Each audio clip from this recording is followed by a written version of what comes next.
This is a lot of the reason, and I just want to make it clear why I more primarily became focused on AMC than GME. Um, Obviously, the price discrepancy for one. Um, Options over here are fairly fucking expensive compared to what they are over here. And we already know that the majority of hedge funds that shorted the AMC, they also shorted GME or vice versa. Um, because, there's the whole speculation that nothing's going to go till GME goes. Um, I don't like that's all literally speculation. I still believe they are both going to see their day again for sure.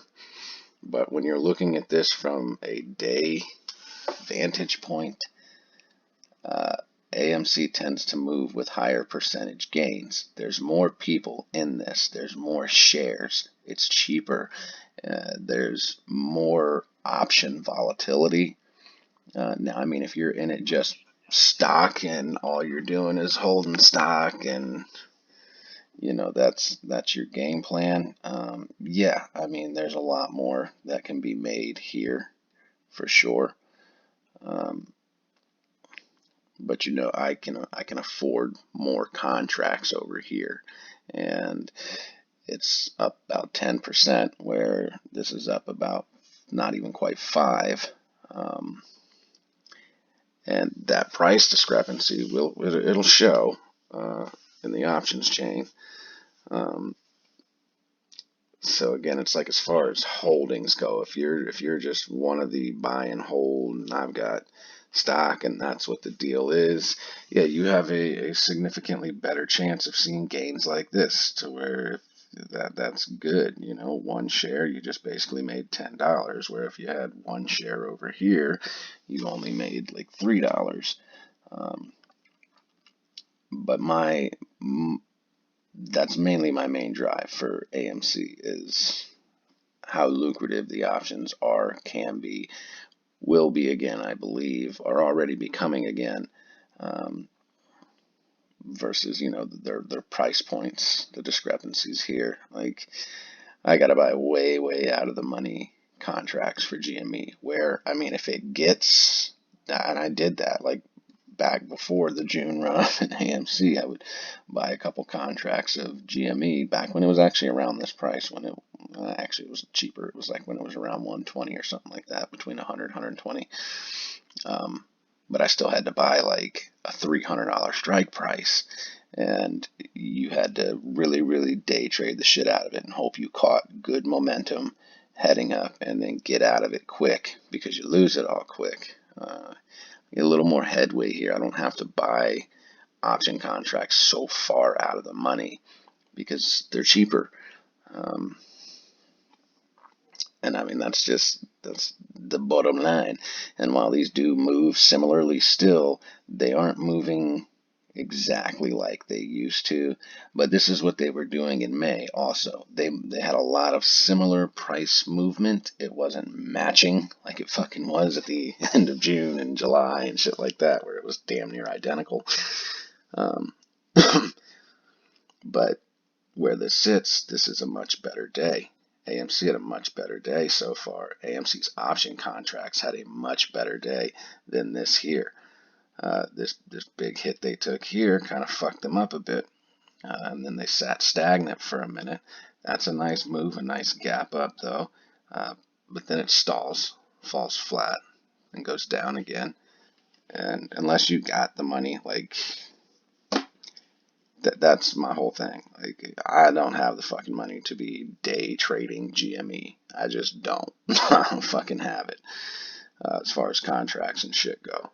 Um, and again, there's been more volatility. This AMC is the number one fucking like viewed stock, talked about stock, everything. And you want to be where volume is, especially when you're dealing with contracts, option contracts. You want to be where volume is and volatility is. I mean, that's priority.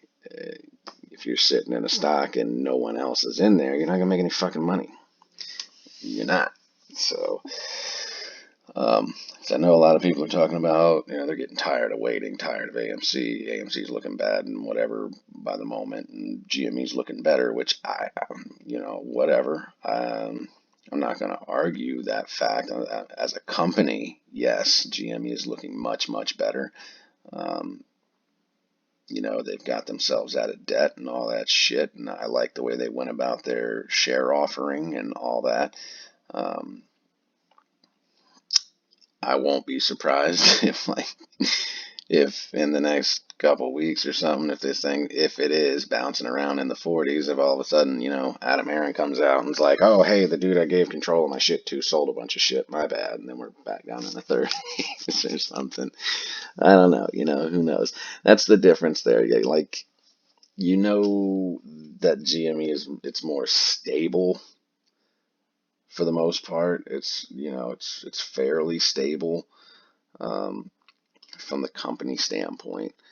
If you're looking to be long term, they're going to be kicking out dividends and shit well before AMC will again. But I'm not really in any of these for the long term right now. Maybe uh, after I've made my money that I'm looking to make, sure.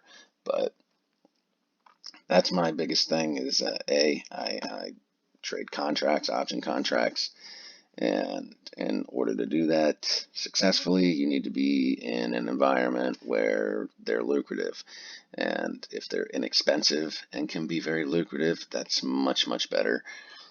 So, I guess all in all, we're going to have to see what happens either way. I just know that there's a lot of speculation that this is going to go first. This has been the primary target to keep down, which I'm not arguing with that.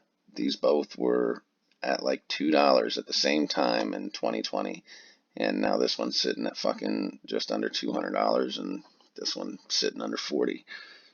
So yeah, there's a huge difference there. So, not arguing that at all. Um, I think it just really comes down to price point. And again, that's where all these guys in AMC have such a huge disconnect from the community. They just seem to think that fucking everybody's rich for some reason. I don't know why. I don't know why. They just think everybody's rich and everyone's got like all this liquidity in their accounts. It can just be buying, buying, and buying shit. And I know that that's not the case. I'm well aware that that's not the case. So if those of you are planning to switch over there, I mean, I wish you the best of luck. I would personally think if you can afford both, I would play both. Um, you just got to be on top of your shit more. But uh, as it goes, that's primarily why I'm in AMC over GME. I have seen much more gains. I was trading both of these at the beginning of the year, both of them. Um, And since I've been trading them both, this one has netted me significantly more profit than this one has. So that's my thing.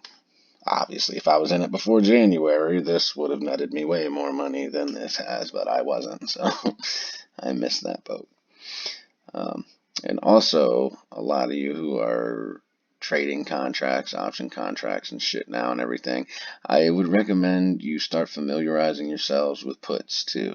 And I'm not saying necessarily for AMC or GME, but just for the market as a whole. If you're out there running around trading contracts and shit, and pretty much everyone starts out with calls. No one really starts trading puts until they kind of understand calls. Um, but I would familiarize yourself with them. If you see something that looks like it's running up and you think that it's going to go down, I would suggest buying a put contract. Just, one, just to feel it out and see how it works and get accustomed to it, because being able to hedge your bets is extremely important. If you're going to start trading options contracts, or if you want to be a day trader, you want to be able to mitigate losses. Um, gains are gains no matter what. You don't always have to be 100% profit. It's safe to have a downside. Um, and then sometimes you get lucky. Like I said, if you have a put and an option, a call option, and the put bounces down at the beginning, but looks like based on whatever you're looking at, it's going to turn around. You may make a little profit here and then cut it, and then it bounces up, and then you get to make profit on the call too.